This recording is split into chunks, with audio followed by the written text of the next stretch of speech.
This is my homemade pizza oven. It's kind of a homemade version of an Ooni. I've made a few, and this one just happens to be the propane, the gas version.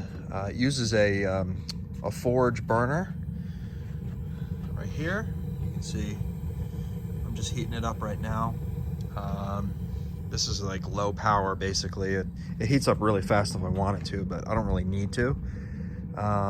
Today I'm going to be making New York style pizza, so 500 is the perfect temperature for that.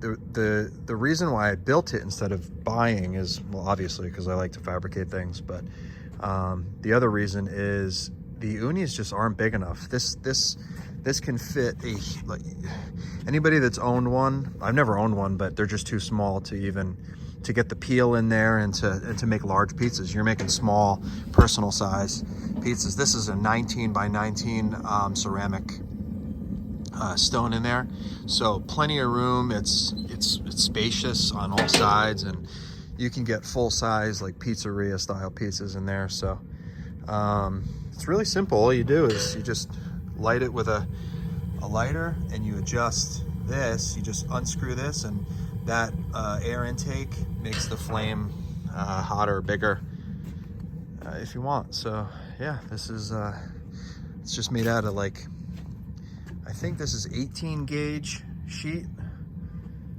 and the legs are like 1/8 inch tripod, so it's, you know, stable on all surfaces. It's pretty heavy. It's maybe 60 pounds, 70 pounds. It's pretty solid. It's gonna last a lifetime. But I can get it hot. I can get it up to 900 to do Neapolitan, or 500 for New York. That's another downside of the Ooni, is that it's pretty hard to control the temperature to like a 500 degree. They just screaming hot. They're usually just really hot, and that's a little too much for just regular pizza, and that's what people don't understand. It's not all about Neapolitan. So I hope you like it.